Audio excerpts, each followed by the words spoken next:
instead of mass protests. These are regular citizens. So he's a truck driver. She's a civil servant who gave up her time. Both of those individuals became good friends during the course of this process. That is a sign of citizens enjoying themselves, involved in really important work on behalf of the state. And I know I'm not trying to persuade people in this room about the need for that, but for me it's salutary when one is trying to talk to others who haven't had any experience of this type, just how wonderful a process this is to observe in terms of wider impact on society, but not least also in terms of the impact on the citizens who are involved themselves. I'll stop there. Thank you.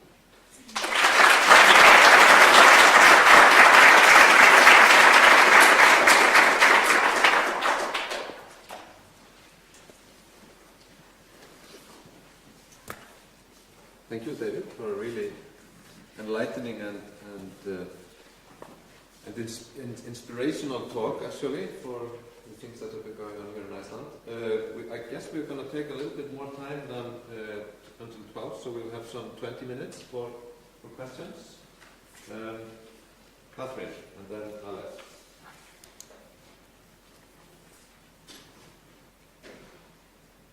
Thank you very much, David, for your talk.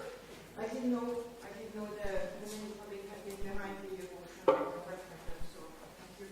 I wanted to ask if you could elaborate a little bit on the 1983 constitutional reform, because I believe it was a very different process of reform that led to that reform. And if you see a parallel, between the type of reform and the outcome of the reform, because that thing will go to strengthen your thinking. And on the other hand, I wanted you to tell us a little bit, if you can, the extent to which you think the Women Publics can explain the positive outcome, the positive outcome of the referendum on abortion, or was there any other possible trigger that influenced people to make a change in mind? Thank you. Should I go ahead and answer that one? Of time. Thanks, Catherine, for the questions. So in 1983, the Catholic Church was still at the height of its powers in Ireland, and it took advantage of an unstable situation in our party politics to tie the hands of the leaders of the main political parties to agree to having a referendum to insert into our constitution the right to life of the unborn. So the wording was along the lines of the Constitution recognises the right to life to the unborn with due regard to the equal right to life of the mother, which of course set up the absolutely farcical, to put it, that's putting it far too lightly, scenario of, competing rights. And at the time, constitutional lawyers and many others were saying this is just nuts. Women will die as a result of this, and women have died as a result of this. So gradually, over the years, the international and national criticisms of successive Irish governments for allowing that clause to stay in our constitution were growing louder and louder. And in a sense, I'm answering both your questions together now, because obviously it's not the mini public that caused the yes vote. I mean, I would not want to suggest that. It had a role. I think its bigger role really was in making sure the politicians called it, and I think also in helping to encourage the politicians to be brave in discussing what this really means. So, for example, the big example was politicians to a person saying, if we have abortion in Ireland, that will mean unrestricted access to abortion in the first 10 weeks. Now, that might seem normal in other countries, but an Irish politician speaking to a Catholic audience saying that fetuses could be killed in a totally open process, controlled by the state, allowed by the state in the first 10 weeks of a pregnancy. That was a big step for politicians to take, and they were galvanised to take that step because all of those issues have been discussed in great detail by the Citizens' Assembly. They took 5 months to discuss, in this instance, this topic. So they went into great detail about why it had to be 10 weeks unrestricted. That's just one example. So the Citizens' Assembly definitely played an important role in the reversal. In 1983, 2/3 of the Irish voters voted to put that clause into the Constitution. In 2018, 2/3 of the voters voted to get rid of it. So the big reason, really, why they got the voted for change was because the Catholic Church is so much weaker. It's in disgrace. We have still developing stories to this day of the abuse of young people, the abuse of women in our country over many, many, many years. And so the Catholic Church is on the back foot. And that is the reason more than anything else. Ireland is secularising at a very fast pace. So that would be my attempt to answer your question. Hello, thank you for a very engaging, interesting, and relevant talk. My name is Alex Edson, and I have two issues that I want to sort of raise for your reflection, if you wish. First is the idea of certainty about where we reach a binding outcome. I think this is one interesting thing to think about between Ireland and Iceland. Is basically where the veto points are, who gets to say no, and what citizens know about where those things are. I think I've expressed that in a confusing way, but hopefully the meaning came through. And then secondly, I'm really interested in these no votes in referenda. And so you have these three groups, right? The political elites, the deliberative public, and the mass public, and they all have different levels of information and incentives and interests, right? And so one of the things that I think we should mention about the BC and Ontario citizens' assemblies was that the deliberative correct answer, if you will, was given a no vote by the mass public. And then in one of the Irish cases that you just mentioned, right, we have a no vote. So I wonder what your reflections would be on when the choice made by a deliberative mini public is rejected by the mass public. I'll have a go, Alex. They're big questions in their own right. I mean, as I was setting out in the Irish case, there never has been a discussion in our debates in Ireland about whether the outcome of a deliberative mini-public should be binding.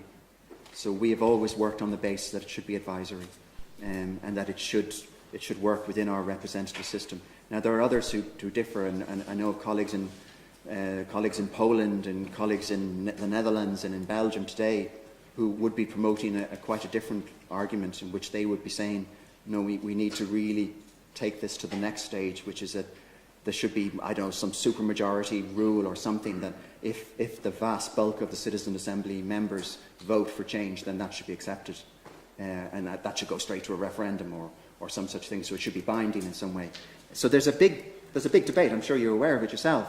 I still hold to the position that maybe that might come later, but for now, I find it more comfortable to say that the role that this mini-public plays is to help guide the political class to have the courage to take a process, to take a difficult step that they've avoided taking. It took from 1983 to 2018 to get rid of what was an absolutely atrocious clause in our Constitution. And it needed that encouragement from a mini-public. There have been 4 previous referendums that have failed to resolve the issue, but this one worked. And that, I think, in some way overlaps with your second question. Just quickly remind me, what was the... Basically, when the mass public rejects the choice made by the deliberative. Yeah, when the mass public rejects, I had a thought on that one. Sorry. Yes, this is the challenge, that if you set up it's when you're trying to mix deliberative democracy with direct democracy. The two don't sit comfortably with each other. And this is where I rather like what Gastel and his colleagues are trying to do. They're trying to come up with methods to allow the strengths of the deliberative process to feed into the direct democracy process. So as you may know, in Gastel's Oregon experiments, he does these one-page summaries of the outcomes of the Citizens' Assembly, where the pros and cons are put as basically as possible, and it's made clear that this one-page document was produced by citizens. And that's then fed into the direct democracy process in the referendum result. And the Irish case doesn't work quite so well as that. So sometimes these referendums, the blasphemy one we're about to have, is years after the fact. So it's a major challenge to remind citizens when they're going to vote that there was a deliberative process at the heart of this in the first instance.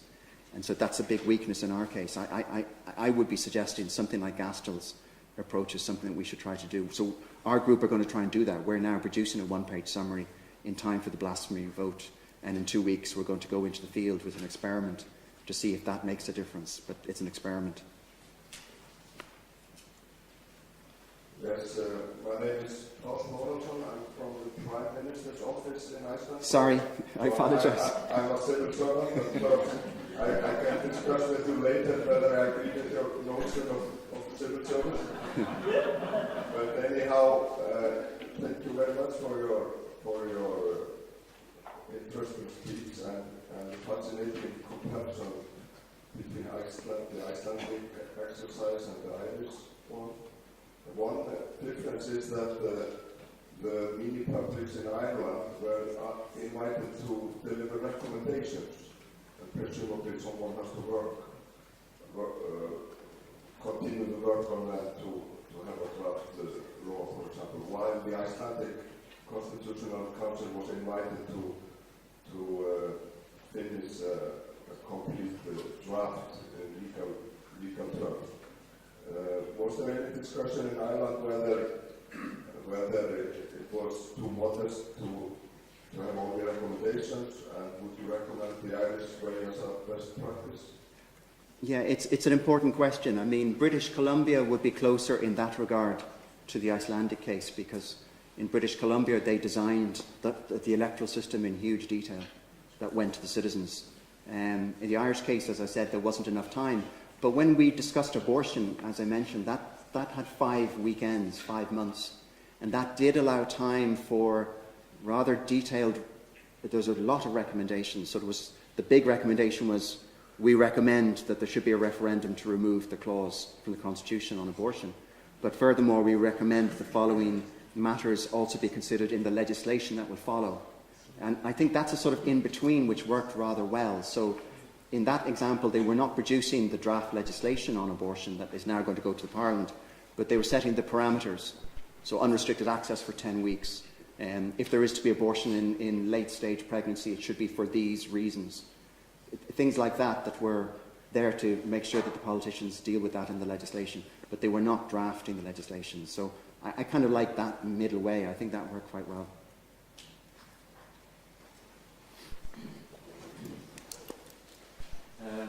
Thank you for your very interesting lecture. My name is David Farrell. I'm a professor of politics at the University here. I was also one of the 25 Constitutional Council members. I wanted to ask you about parliamentarians' involvement.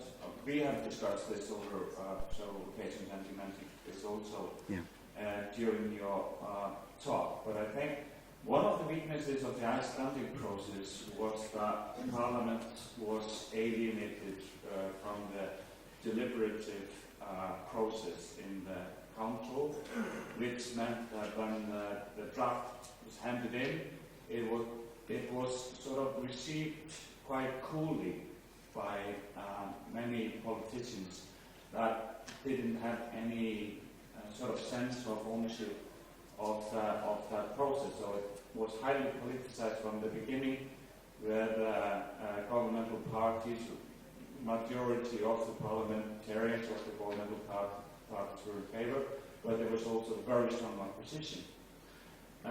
So that comparison between Iceland and Ireland is very interesting. So if you could perhaps deliberate a little bit more on exactly what the role of the parliamentarians can be in a process like that.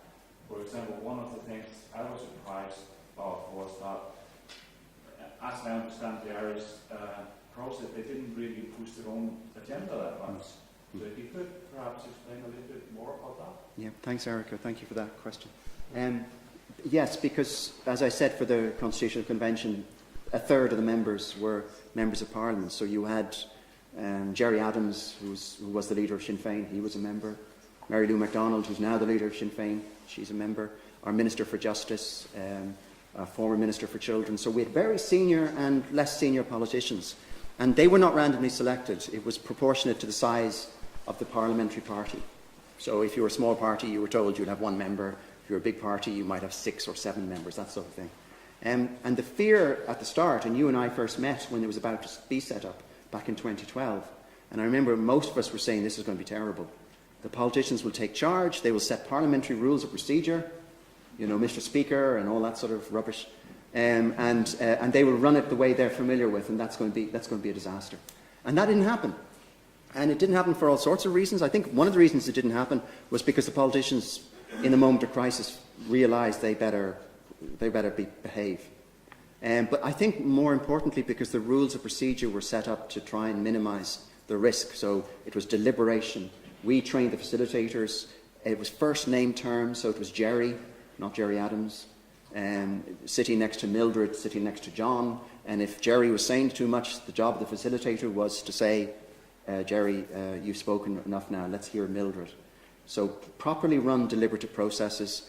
And the decision when it was taken would be by secret ballot, which prevented the risk of parliamentary parties deciding to vote in unison, which is the classic device within a parliamentary structure. So for all those reasons it really worked. And why I say with some confidence it worked is because, as I know you know, Erica, we surveyed the members throughout the processes. So one of the reasons why we were involved was because we wanted to get some research outcome from this. So we got the permission of the organisers to survey the members at the start and at the end of every weekend. And among the questions we asked were questions about the process itself. Did you feel you had equal voice? Were there people dominating the discussions? Did the facilitator do their job?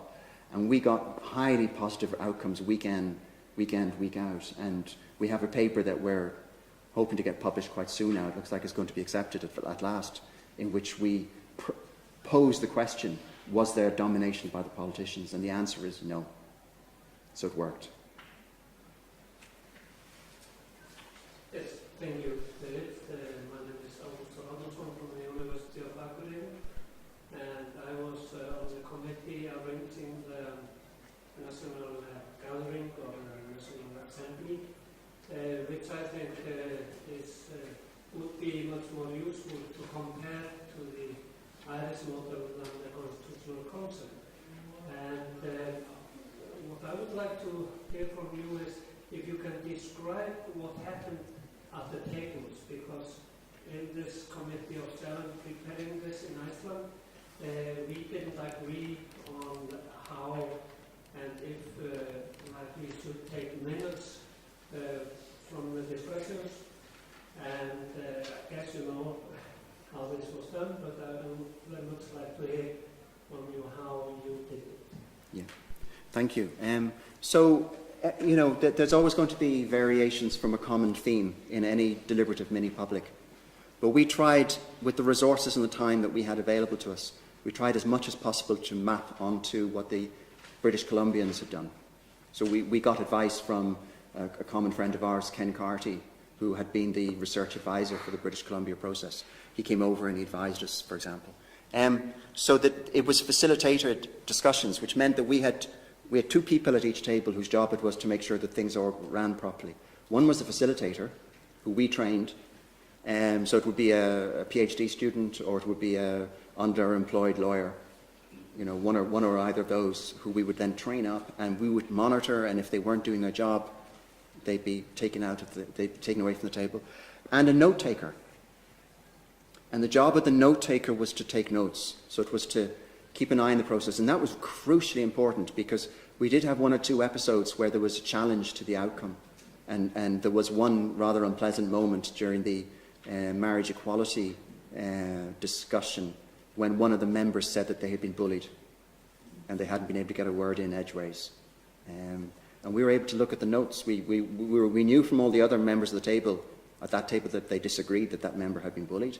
But the notes also reflected that there had been plenty of comments from all the people at the tables. So that was that feature. Now, feeding it into the next stage was never perfect. So what we had was, at the end of a deliberative discussion of, let's say, 40 minutes or an hour, the facilitator would always say in the last 5 minutes, folks, let's try and gather together in bullet points our main points. And these were then fed to the top table. And the top table tried to produce an overarching summary of what the 9 or 10 or 11 tables were discussing.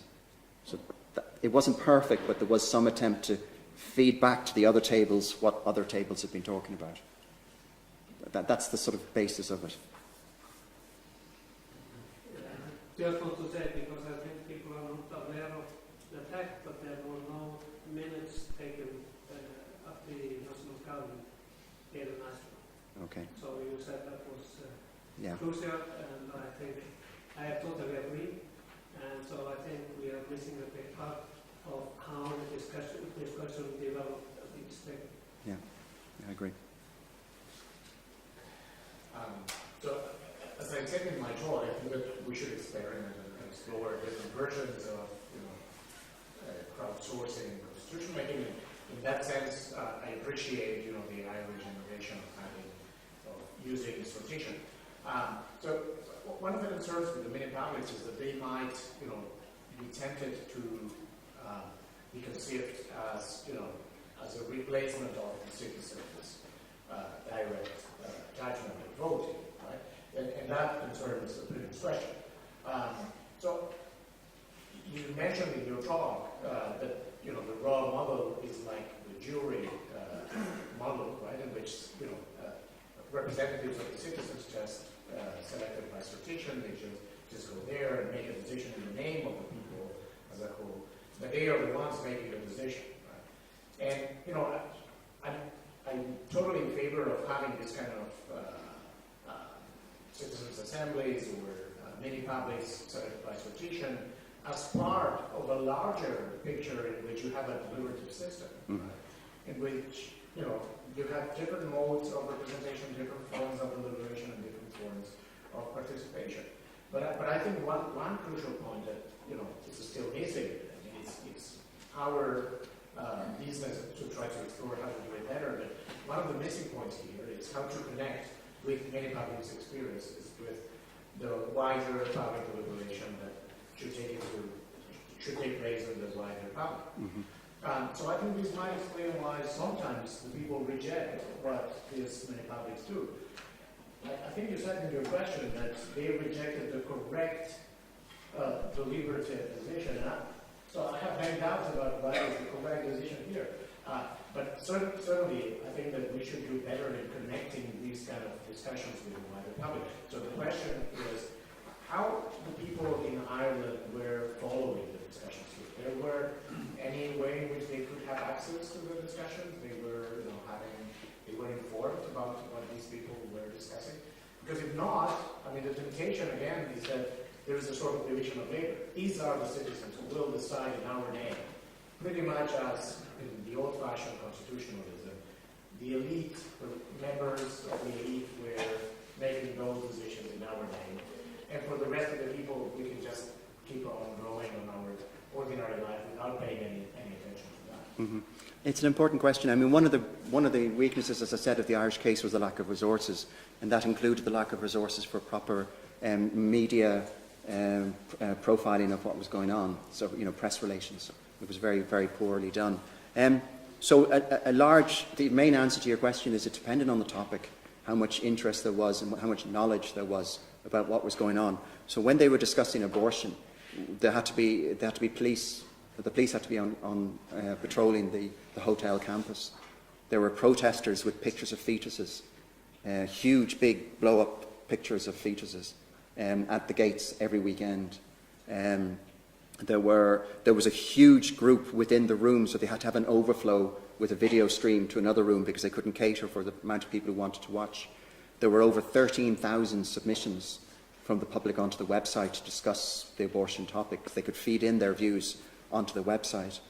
So there was huge interest and intense media coverage of it. However, when they discussed fixed-term parliaments, I said they received about 13,000 submissions on abortion. For fixed-term parliaments, there were 7 submissions. A third of the members of the Citizens' Assembly didn't even bother to show up. They were that bored. The politicians didn't send any representatives. The room was completely empty of any witnesses. And there was nobody watching the live stream as far as one could understand. It was just going out into the ether, but nobody was paying any attention. So it very much depends on the topic, and I think that's one of the crucial points that's often made about deliberative mini-publics is you need to pick carefully the kind of topic to discuss. I always use this example from our buddy Ken Carty, who makes the point that you would not want to fly an aircraft designed by a Citizens' Assembly. And he's right. I wouldn't feel too confident. But that gets to one dimension, which is you've got to think hard before you give a Citizens' Assembly a very technical and complex matter to discuss. But also, I think the other dimension is you've got to think about topics that perhaps have strong underlying values. And those are the sort of topics that lend themselves better to processes like this, of which, of course, constitutional reform is the key one. But fixed-term parliaments don't have an awful lot of underlying values to them, so they're boring for that reason. So it very much depends on the issue, I suppose, is my attempt at an answer. Okay, so this concludes our morning session. Thank you, David.